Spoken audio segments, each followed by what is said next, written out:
Welcome to the Great Detectives of Old Time Radio. From Boise, Idaho, this is your host, Adam Graham.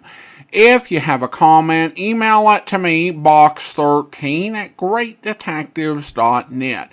Follow us on Twitter at Radio Detectives and check us out on Instagram, instagram.com/greatdetectives. If you're enjoying the podcast, please follow us using your favorite podcast software. A reminder, as you are making your travel plans, remember JohnnyDollarAir.com. JohnnyDollarAir.com is our Priceline affiliate link.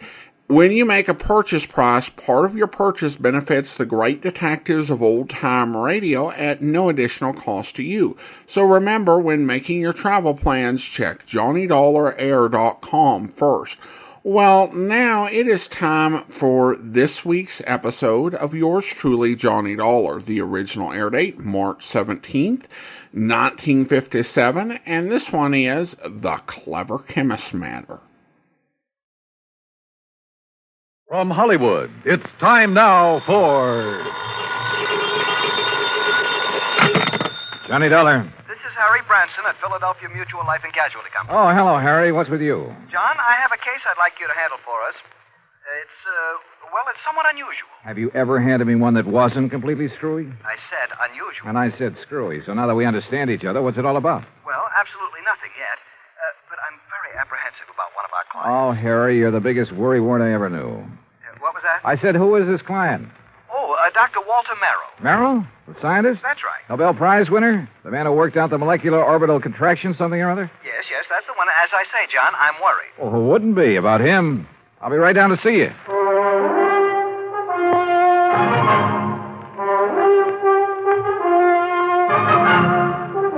Bob Bailey in the exciting adventures of the man with the action-packed expense account.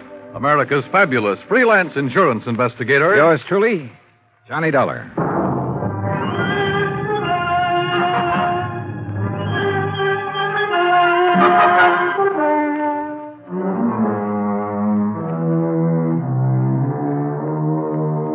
Expense account submitted by Special Investigator Johnny Dollar to the Philadelphia Mutual Life and Casualty Insurance Company in Philadelphia. Where else? Following is an account of expenses incurred during my investigation of the Clever Chemist matter. Expense of transportation and incidentals, Hartford to New York to Philadelphia. I didn't even stop to check my bag, but headed directly for the Philly Mutual building on Walnut Street.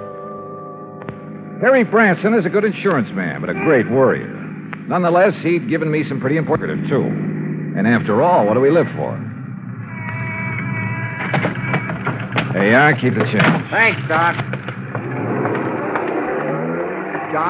John, what took you so long? Oh, now, what's the matter, Harry? Forget to pay the rent on your office or just forgot the key? No, John, as a matter of fact, I have the key right... This is hardly the place for levity. Well, surely you haven't been waiting here on the sidewalk ever since you called me. No, I haven't, but by checking plane schedules, I was able to determine when you'd arrive almost to the minute, and not wanting to waste time taking you upstairs to the office. Pretty urgent matter, huh? Well, you should be here shortly. What? Well, now, usually I arrange these things myself, Harry. Yes, and how we pay... Oh, Harry, you touched me to the quick. Oh, now, please don't misunderstand me. I don't mean that there's ever anything really dishonest about your expense account. Well, it's only... you ought to. Believe me, I'll pad it to the hilt if I think I can get away with it. Anyway, the most important reason for engaging the car was so that you can leave immediate... Malaga? Yes, New Jersey. It's a... Oh, is that where Dr. Merrill is? Yes. As is his custom, he chooses to work in some isolated spot where he can't possibly be disturbed. He and his colleague, that is. Colleague? I always heard that he worked alone, freelance. And you heard right. However, he now has a Professor Theodore Nash with him. Nash? One of according to Dr. Merrill. Never heard of him. John, they're working together on what I'm sure is some top-secret project. Oh? Oh, say, wait. Didn't Merrill have something to do with the early rocket experiments? Precisely. Which is why I suspect their present work may have something to do with the space satellite or intercontinental missiles or something of the sort. Yeah, possible. But what has all this got to do with you? Their insurance. Dr. Merrill has had a policy with us for some years. $25,000. Oh, and He took out a policy for $10,000. beneficiary? Nash made Dr. Merrill his beneficiary. Oh, well, that sort of thing is often done between men working together, Harry. You know that. Yeah, so that if anything happens to one, the other will be financially able to carry on what they've started. Sure, right. Which is no doubt why Dr. Merrill changed the beneficiary of his policy to Theodore Nash. So, what's the worry? No sooner was the change made than I received a letter of protest from Dr. Merrill's daughter. Who's she? Mrs. Howard Harding. She and her husband live in West Philadelphia. He's a welder for an aviation company, I think. Well, what did she base her protest on, Harry? She claims her father must have been coerced into changing the policy. Oh, now, wait a minute. That sounds like the hungry relative who complains about being cut out of the will. It might. If Mrs. Harding weren't a perfectly well-balanced, intelligent, and I'm sure quite unselfish person, a completely... Is she good-looking? Well, yes. And real sweet to you? Yes, she is.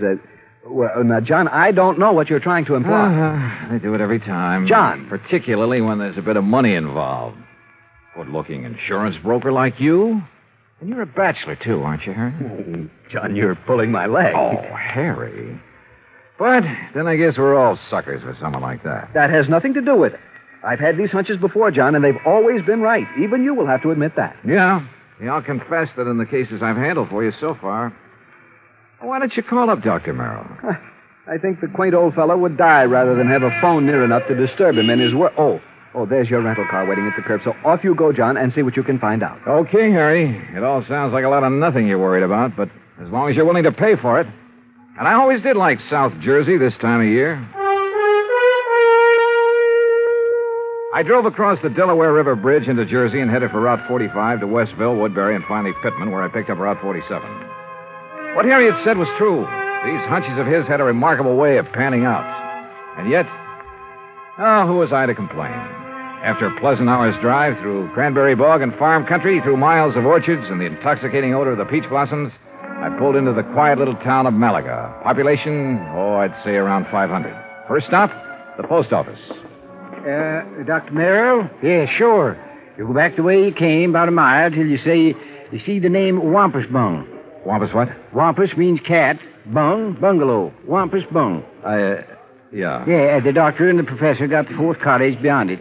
White one with a fence around it. Yeah, good, thanks. And if you don't mind, you can take their mail out to them. They haven't been in to pick it up 4 or 5 days now. Oh, nothing wrong, is there? Well, who'd know? The way those two keep to themselves. Well, you'd think whatever they're working on was the atomic bomb. Yeah, well... Just to be sure, you let them know that you're at the gate now before you try to go through the fence. Oh, what's that supposed to mean? The professor sees you prowling around, he's liable to take a shot at you.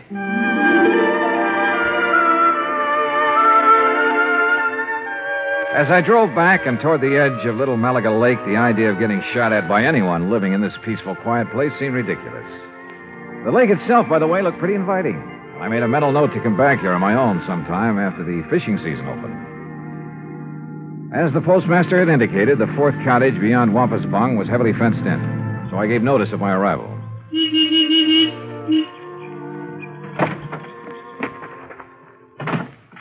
I'd barely left the car when the door of the little cottage opened. Yes? Who is it? Dr. Merrill?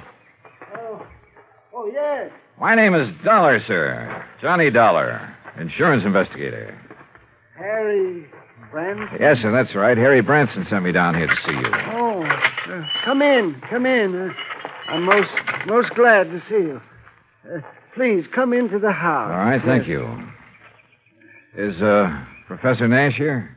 In the laboratory. But please, As come he spoke, into the sliding house. door on the garage at the side of the house opened. A rather swarthy man stepped out, quickly closed the door, and threw a heavy bolt on it.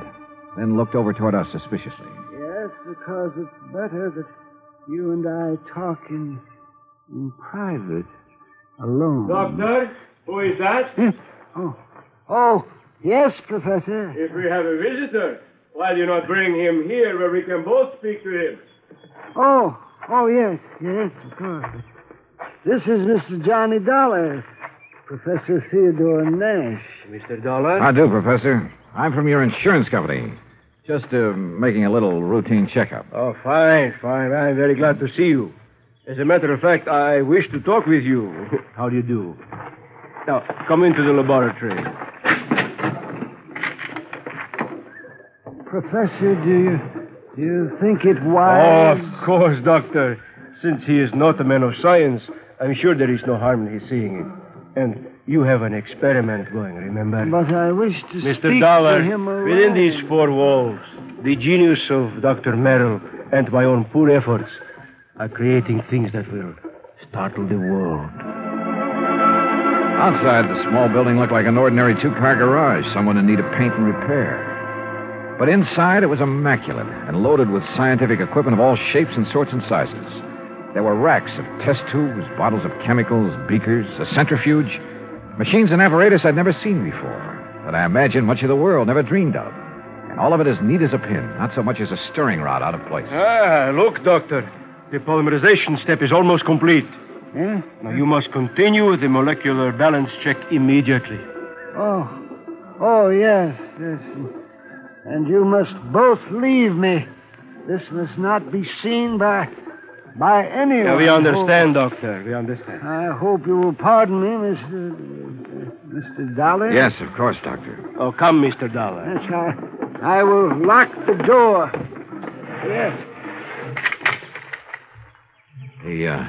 He does require privacy, doesn't he? Yes. Oh, hey, you're not going to bolt that door, are you? Oh, of course not. Force of habit, I guess. Oh, it is he who keeps things locked so tightly when he is working, unnecessarily so. But then genius is permitted his idiosyncrasies, huh? Harry Branson seems to think you two may be working on something to do with guided missiles. Very perceptive man. But that is something we must not speak about. Now, why have you come here, Mr. Dollar? Well, like I said, just a routine checkup. We usually do this when a sizable policy has changed. Oh, there is something unusual about two men working together on important things, ensuring in each other's favor? Well, no. But when his daughter perhaps objects. You know Dr. Merrill's daughter? Oh, I know about her and about her unfortunate marriage to that day laborer. Nothing wrong with day labor, Professor? Yeah, but one who waits for a great man like the doctor to die so that he can get his hands on the insurance money. You think that's why his daughter objected to the change? Of course. But his money will be used to further his work by me. And, of course, for the good of humanity. I see. Well, how soon do you think the doctor will be through with his experiment? An hour, perhaps two. And then he will call me in to assist him with the next, the crucial step. But now, about this look, why don't I insurance- run in town, arrange for a place to stay, grab a bite to eat, and then come back here, huh? If you like. I'm sorry we have no room in the cottage. No, to don't put give it you a second up. thought. I'll see you later. Something of Harry Branson's hunch had passed on to me. A strange feeling about the whole setup. There was something wrong about both Merrill and Nash, particularly the latter. Something I couldn't quite put my finger on. Was Dr. Merrill afraid of Nash? I don't know. Item 2, $1 even for a quick bite in a little cafe along the highway after I'd made arrangements for a room for the night in a private home. It was not much over an hour later when I drove back to the little cottage by the lake.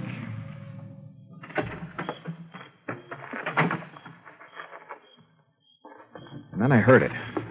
Someone pounding on the door of the laboratory from the inside. Someone calling for help. Professor! But the lock's on the inside. Turn the lock. What? Bolt here on the... Oh, what are you... Oh. Oh, thank heaven. Good Lord, Professor. What happened to you? You look like you've been run over by... Dr. Merrill. Oh, too late. Professor, what happened here? He beat me. Threw acid at me. The doctor? No, the man who... Then he killed the doctor with a gun. He killed him. Who, Professor? Who? I don't know.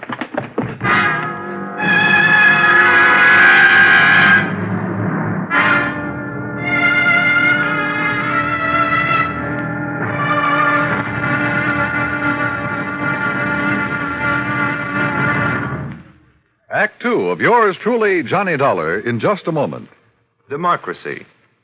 To the many who have lived under tyranny, democracy comes as a guiding light, shining on a brighter future. That is because democracy stands for the establishment of government conceived from deep thought and free choice, rather than being based on accident and force. It is also normal that the free choice of a democratic government happens because people who choose their own government are directed by true interests in the welfare of mankind. Democracy has been proven to be mankind's greatest legacy of freedom. Now, Act Two of yours truly, Johnny Dollar and the Clever Chemist matter.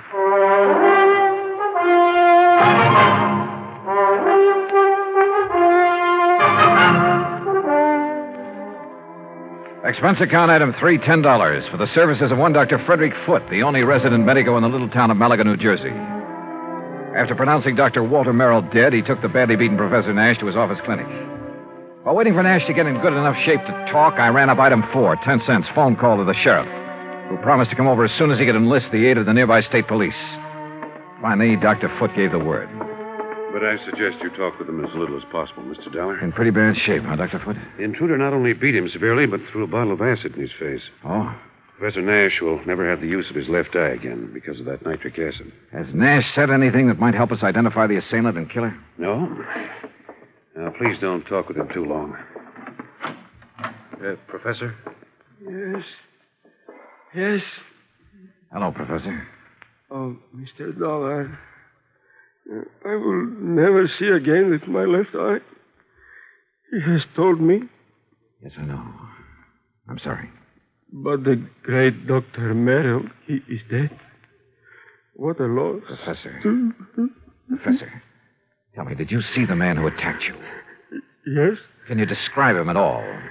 Yes, young, not more than 30, 5 feet, 6 or 8, very heavy, yes, stocky, and black curly hair. Yeah? Hands like a working man, laborer. Have you ever seen this man before? No, I... Oh, here. Some water. Thank you. Do you know why he came in and attacked you and Dr. Merrill? No. Was he after something there in the laboratory? No, only to kill Dr. Merrill. I tried to defend him. I'm sorry, Mr. Dollar, but I think that's enough. Yes, okay, Dr. Foote. I think I've heard enough. I managed to get back to the cottage by the lake before the police arrived and came up with one very damning piece of evidence. In one of the bedrooms, I found a picture of a wedding couple. It was inscribed, "Love to the dearest father in the world." And next to the bride stood a man who answered perfectly the description Professor Nash had just given me. The husband of Dr. Merrill's daughter, Howard Harding. And then I thought of what Nash had said about Harding. His antagonism, his conviction that Harding was the one who resented the change in the insurance policy. But there was something else, too. That had happened when I talked with Nash in the doctor's office that... By the time I got back to the laboratory, the sheriff and state police arrived. The sheriff, I'm afraid, mussed up any prints that might have been left on the bottle of acid. However, in the weeds outside, a state trooper found the pistol, a .38 caliber Luger that had killed Dr. Merrill. Fingerprints had apparently been wiped off, but the gun was carefully... Fingerprints. Before taking off on a mad dash back to Philadelphia, I stopped at Dr. Foote's and picked up one water tumbler. Item 5, $3.70 for a tank full of gas. Item 6, 50 cents. Parking in Philadelphia as close as possible to Harry Branson's office. John, what have you found out about Dr. Merrill? Harry, he's dead. Well, oh, dear. Now listen, write down the address of Mr. and Mrs. Howard Harding for me. His daughter, does she know? No, she doesn't know yet, and I hope I can avoid telling her before I write it down, will you, man? Well, yes, of course. Take this. Don't unwrap it, but see that it gets to Ray Kemper at the Federal Bureau fast. I'll check with him about it later, thanks. But now, John... Harry, this is one time this expense account of mine is going to save you a lot of money. I think. I don't know how many red lights I skipped on the drive out to West Philadelphia, but I felt like a hound dog in a hot scent. The home of Mr. and Mrs. Howard Harding turned out to be in a nice, quiet residential area. I was met at the door by the girl in the wedding picture. A tall, very nice-looking blonde in her late 20s. Oh, yes? Mrs. Harding? I'm Terry Hardy. Well, I'm Johnny Dollar from your father's insurance company. Oh, good. Come in. Perhaps you can help me make him do something about that policy of his. Well, that isn't exactly... Someone has poisoned Daddy's mind, Mr. Dollar. Oh? What do you mean? It isn't that I need the money if Daddy dies, which heaven forbid. No. It doesn't exactly look as though you do. No, of course we don't. Howard's been doing so wonderfully at Colonial Aviation. Yes, apparently. And I'd had a notion he was just a laborer or something. Oh, dear, no. That's what Daddy called him because he wasn't too fond of Howard. And that is the way Howard started before we were married, but now he's one of the officers of the company. Where is he, Mrs. Harding? Well, as a matter of fact, I thought you were Howard when you drove up just now. He's been fishing. Fishing? On some little lake over in Jersey. He goes every Saturday all by himself. Malaga Lake? No, Malaga's where Daddy was. Mm-hmm. He and that. That what, Mrs. Harding? Well, I don't know. It's Howard, I guess. What do you mean? Howard has never liked or trusted him, even though they've never actually met. When Daddy changed his insurance to name that professor, there is something wrong about that man, Mr. Dollar. What, Mrs. Harding? I don't know. Daddy always worked alone until he came along. Daddy's such an alert, bright-eyed little busybody in spite of his Wait a age. minute. Your father... Like a cute little wound-up spring, hopping about like a... Mrs. Harding. Yes? Mrs. Harding, when I saw your father... You've seen Daddy. Well, then you know what I mean. He was tired. Almost in a daze. He spoke with difficulty. Oh, no. You're mistaken. He chatters away like a jaybird. What is it, Mr. Dollar? Oh, he must have been doped. He looked as though... Hi, honey. Well, I'm just as lousy a fisherman as usual. Not a single... Oh, excuse me. Mr. Harding, just tell me one thing. Well, that depends. Who are you? Mr. Dollar's from the insurance company, darling. Not Johnny Dollar. Yeah, that's right. Well, I've certainly heard of you. Tell me... No, you tell me, Harding. Where have you been? Why, fishing. Where? Over in Jersey. Where in Jersey? Little private lake. Where? Over near Mount Holly. One place I know of where nobody else ever goes, where I can get rid of the cobwebs. It's my job. Hey, wait a minute, Dollar. What is this? Harding, you've been identified as the man who murdered Dr. Walter Merrill. What? I'm sorry, Mrs. Harding. I'm sorry, but it's true. No. What are you talking about, Dollar? You didn't know about it? Of course not. How could I? Where did it happen? How? At his place in Malaga. Oh. Professor Nash. I'll kill that man. You'll take it easy. You seem to forget that so far you're the only suspect in the case. You're out of your mind. If it was anybody, it was that Nash. Never have trusted that man. And the insurance policy. If anybody killed Dr. Merrill, it was that professor. Now listen to me. Nash was with Dr. Merrill when he was killed there in his laboratory. Of course he was. But Nash was attacked also, beaten, acid thrown at him. He lost the sight of one eye because of it. And I tell you... You sure? Yes, of course I'm sure. It was I who found him. Nash beating against the inside of the door of that laboratory, crying for help. A door that was bolted on the outside. But, Dollar, You're sure of that? I'm sure. Well, I still think... Oh, Terry, I'm sorry, honey. Here, let me... Oh, it's so terrible. Better answer that phone, Howard. Yeah. Hello? Yes? Oh, yes. It's for you, Mr. Dollar. Oh, thanks. Terry, dear, come on. You've got to pull yourself together. Johnny Dollar. Right. John, this is Harry Branson. I just received a call from Mr. Kemper at the Federal Bureau. Yes. He says he must see you immediately. Call him back, Harry. Tell him I'll be there in 15 minutes. Harding, just to keep things straight, I wouldn't leave this house if I were you. Well, now, wait a minute, Just Dollar. sit tight. I think you're in the clear. More red lights got passed up on my way into the Philadelphia offices of the Bureau. So Ray Kemper felt that whatever he'd found was important. If so, it would back up one of my suspicions. But in view of the circumstances, that bolted door in the laboratory, for instance, how could it? Important is putting it mildly, Johnny. The prints you found on the water glass, Ray. 3 sets. 1, yours. Yeah, well, naturally. 2, Dr. Frederick Foote, who was currently practicing medicine. I know, in the town of Malaga, New Jersey. That's where the glass came from. Oh, but the 3rd set of prints. Yes. I had to go into the international file for them. And Johnny... Nash? Theodore Nash? Nash. Nashevsky. What? Theodore Nashevsky. Chemist from one of our not-so-friendly countries. Huh? Expert on explosives. One time he was thought to have attempted to enter this country. That was in 1940. Ray, have you got any pictures on him? Plenty. From the time he was a kid. Here. Tell me how you picked up these prints. The beard in this picture. It looks like him, all right. Yeah, this too. With a shaved head. Almost as though he tried to keep changing his appearance. Johnny... Oh, wait a sec. This picture of him as a youngster, this eye patch on his left eye. Our dossier is pretty complete. He was quite an athlete until he injured that eye. But it doesn't show in these other pictures, and he hasn't a glass eye. No, his eye always looked perfectly natural. Now, Johnny, if you have information... Ray, this has done it for me, thanks. Hey, now, just a I'll minute. see you. Hey, Johnny! This is Kemper. Give me a man to tail Johnny Dollar. All the way back to Malaga, New Jersey, I hoped my rental car would hold together. It did, in spite of the fact I pushed it all the way. International intrigue is a bit out of my line, but this time, so help me, I was beginning to feel like an FBI man. I stopped at state police headquarters along the way, and according to them, Nash was off the hook.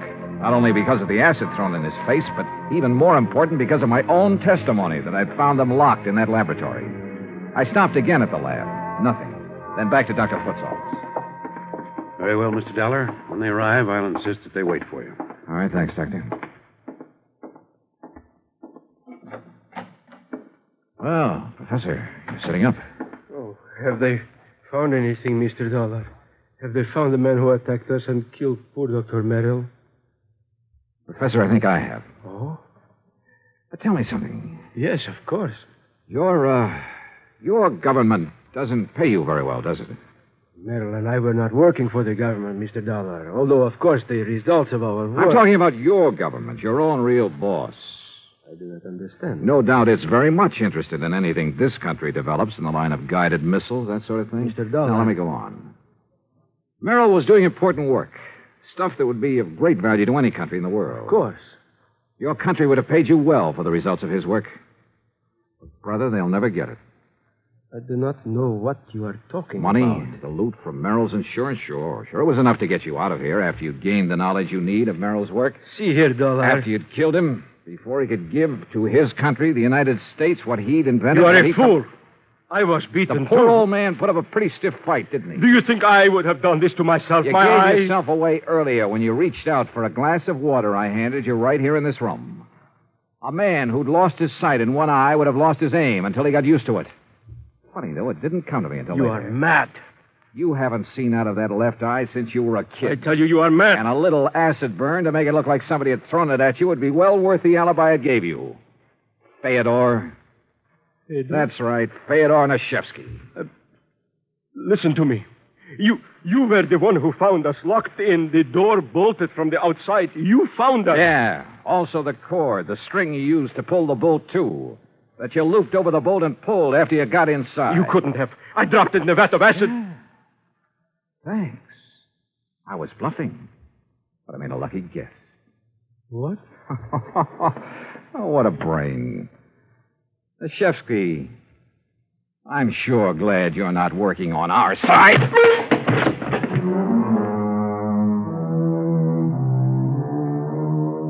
The capsule he fished out of his pocket never got to his mouth. And I'm afraid he won't see very well out of his other eye for a while. My knuckles still hurt. And it was lucky for him that the police arrived. I'm afraid I don't like guys like him. Expense account total, including all the incidentals I could think of, and transportation back to Hartford, $84.35. Remarks? Well, don't beef on this one, Harry. The criminal, in spite of being the named beneficiary, doesn't get paid. Yours truly, Johnny Dollar.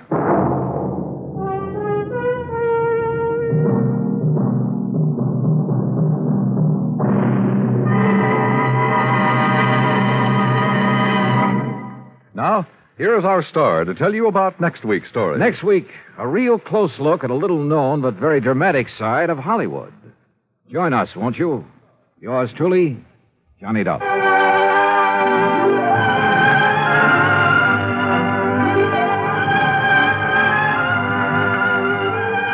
Yours truly, Johnny Dollar, starring Bob Bailey, originates in Hollywood.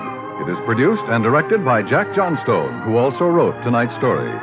Heard in our cast were Virginia Gregg, Harry Bartell, Howard McNear, Forrest Lewis, Jack Kruschen, Russell Thorson, Frank Gerstle, and Bob Bruce. Musical supervision is by Amerigo Marino. Be sure to join us next week, same time and station, for another exciting story of Yours truly, Johnny Dollar.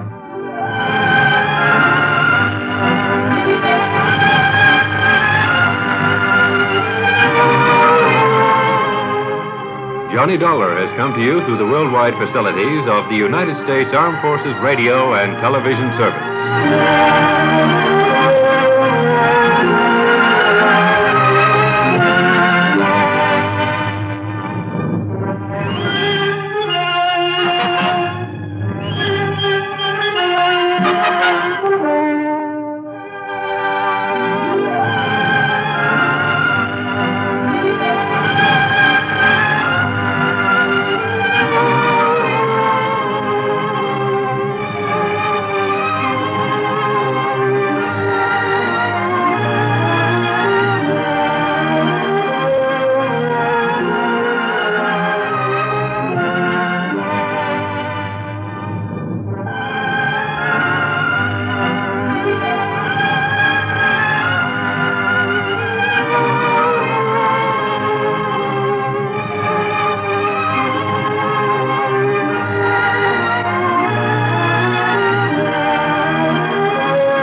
Welcome back. Yours truly, Johnny Dollar, didn't do a whole lot in the Cold War, but randomly the Cold War or the atomic age will figure in an episode as it did today. And so today Johnny got to play Spy Smasher and uses a lucky guess to solve the case and catch the bad guy.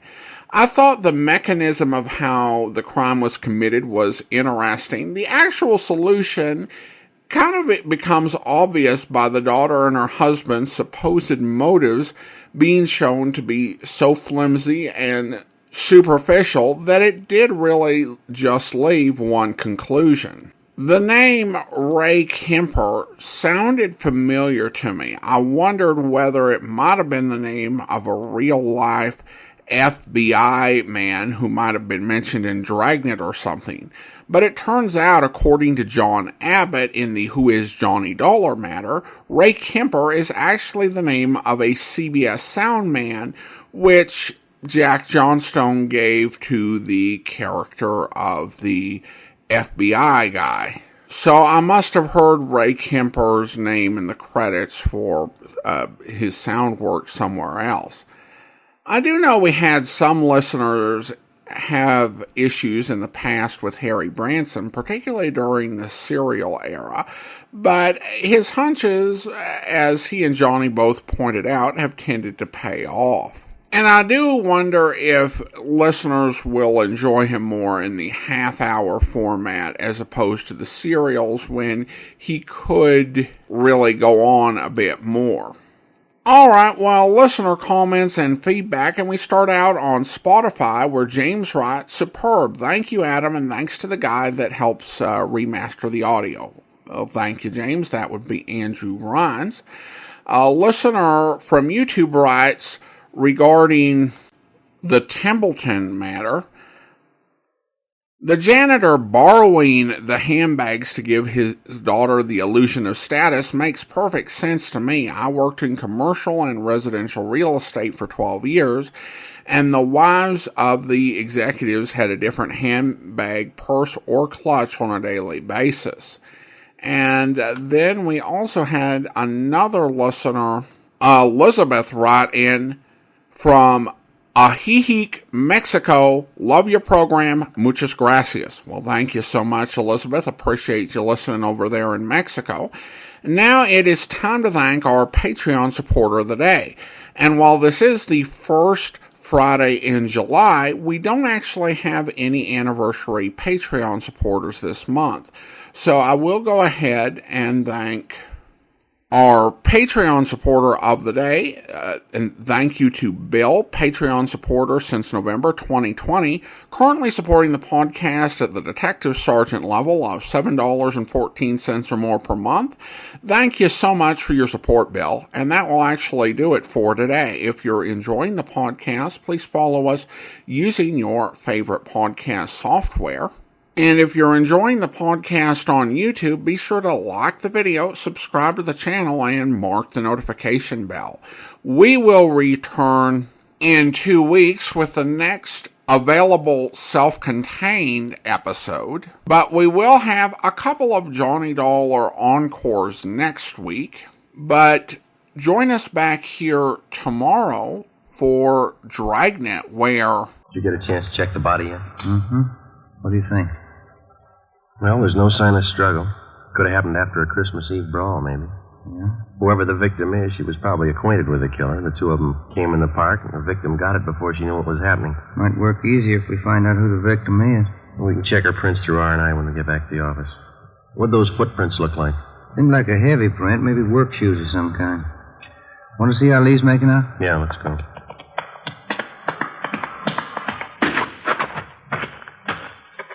Gonna miss Christmas dinner again this year. Footprint, fountain pen, and key. Where do we start? It's a cheap pen. They sell thousands of them. Want to smoke? Oh, thanks. Footprints will help convict the killer. Gotta find him first. Thank you. I don't know. Maybe we can work a switch. How's that? Find the lock that fits the... I hope you'll be with us then. In the meantime, send your comments to box13@greatdetectives.net. Follow us on Twitter at Radio Detectives and check us out on Instagram. Instagram.com/Great Detectives. From Boise, Idaho, this is your host, Adam Graham, signing off.